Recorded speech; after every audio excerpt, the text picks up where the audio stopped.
پاک فوج نے بھارت پر قہر ڈھا دیا، دشمن کا غرور، خاکئی ایئر بیسز، ایئر ڈیفنس اور بریگیڈ ہیڈ کوارٹر تباہ۔ سیکیورٹی ذرائع کے مطابق پاکستان نے بھارتی جارحیت کے جواب میں مؤثر اور بھرپور جوابی کارروائی کا آغاز کرتے ہوئے آپریشن کا آغاز کر دیا۔ پاکستان نے بیاس کے علاقے میں برہموس اسٹوریج سائٹ اور بھارتی ایئر بیس ادھمپور اور پٹھان کوٹ ایئر بیس اور آدمپور ایئر بیس کے علاوہ بھارتی بریگیڈ ہیڈ کوارٹر کے جی ٹاپ کو بھی تباہ کر دیا۔ سیکیورٹی ذرائع کے مطابق اس وقت پاک افواج کی جوابی کارروائی جاری ہے اور بھارت میں متعدد اہداف کو کامیابی سے نشانہ بنایا جا رہا ہے۔ پاکستان نے بیاس میں برہموس کی اسٹوریج جہاں سے پاکستان پر میزائل داغے گئے تھے کو تباہ کر دیا۔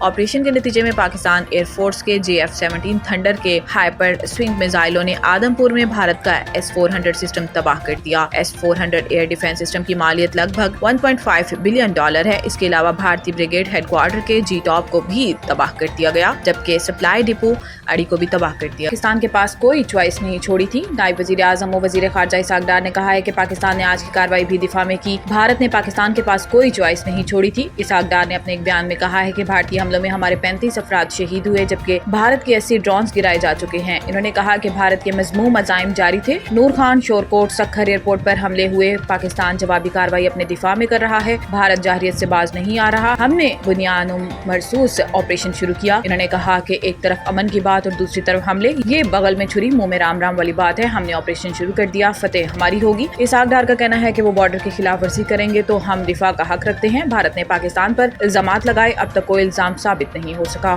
نے لڑاکا جہاز پانیوں میں اتار دیے۔ دشمن کے مذموم ارادے بھانپتے ہوئے پاکستان نیوی نے اپنے لڑاکا جہاز پانیوں میں اتار کر انہیں مخصوص مقامات پر پہنچا دیا۔ پاک بحریہ کا کہنا ہے کہ وہ کسی بھی مس ایڈوینچر کا مقابلہ کرنے کے لیے تیار ہیں۔ پاکستان نیوی کا کہنا ہے کہ بھارتی ایئر کرافٹ کیریئر اور جہازوں کی مسلسل مانیٹرنگ کی جا رہی ہے۔ جارحیت پر اتری بھارتی بحریہ کی جانب سے جہازوں کی تعیناتی قابل فہم ہے، مگر بھارت کی موجودہ صلاحیت کے لحاظ سے دیکھا جائے تو اس کا کوئی قابل ذکر اثر نہیں پڑے گا۔ اس کے برعکس بھارتی بحریہ کے اثاثے پاکستان کے لیے ایک پرکشش ہدف ثابت ہوں گے۔ برطانوی اخبار کی جانب سے بھارتی بیڑے کی پیش قدمی پر رد عمل میں پاک بحریہ کے ترجمان نے کہا کہ یہ اس ناکام بھارتی پروپیگنڈے کا تسلسل ہے جس میں گزشتہ شب مضحکہ خیز دعویٰ کیا گیا تھا کہ کراچی کی بندرگاہ پر حملہ کر دیا گیا۔ حکومت اسلام آباد، پشاور، سوات، مردان، نوشہرہ، سوابی اور گردنواہ میں زلزلے کے جھٹکے محسوس کیے گئے۔ زلزلہ پیما مرکز کے مطابق زلزلے کی شدت 5.3 ریکارڈ کی گئی، جبکہ اس کی گہرائی 230 کلومیٹر تھی۔ زلزلے کا مرکز کوہ ہندوکش افغانستان کا علاقہ تھا۔ یاد رہے کہ گزشتہ رات بلوچستان کے دارالحکومت کوئٹہ اور اس کے گردنواہ میں بھی زلزلے کے جھٹکے محسوس کیے گئے تھے۔ زلزلہ پیما مرکز کے مطابق ریکٹر اسکیل پر زلزلے کی شدت 4.5 ریکارڈ کی گئی تھی، جبکہ زلزلے کی زیر زمین گہرائی 20 کلومیٹر تھی۔ زلزلے کا مرکز کوئٹہ سے 160 کلومیٹر جنوب مغرب میں تھا۔ زلزلے کے خوف سے لوگ کلمہ طیبہ کا ورد کرتے ہوئے گھروں سے باہر نکل آئے، تاہم زلزلے کے باعث کسی جانی یا مالی نقصان کی اطلاعات موصول نہیں ہوئی۔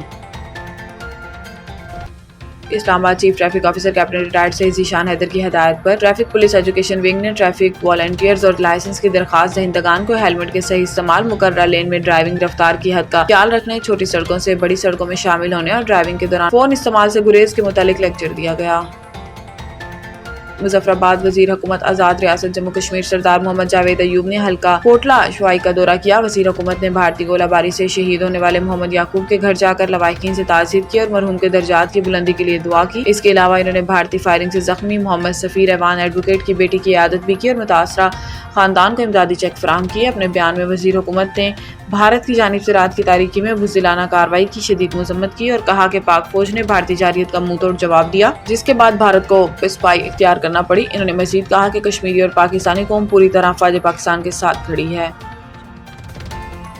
سندھ زرعی یونیورسٹی کے 7 سینئر اساتذہ کو گریڈ 22 میں ترقی، vice chancellor doctor Altaf Ali Sial نے آرڈر تقسیم کیے۔ حیدرآباد سندھ زرعی یونیورسٹی کے 7 سینئر پروفیسرز کی تدریسی اور تحقیقی خدمات اور سینیورٹی کی بنیاد پر گریڈ 22 میں میریٹوریس پروفیسرز کے طور پر ترقی دے دی گئی۔ اس سلسلے میں یونیورسٹی کے سینٹ ہال میں ایک پروقار تقریب کا انعقاد کیا گیا، جس میں vice chancellor professor doctor Altaf Ali Sial نے 5 اساتذہ کو باضابطہ طور پر ترقی کے آرڈرز پیش کیے، جبکہ اپنے آرڈر انہوں نے سینئر پروفیسر ڈاکٹر عنایت اللہ راجپور سے وصول کیا۔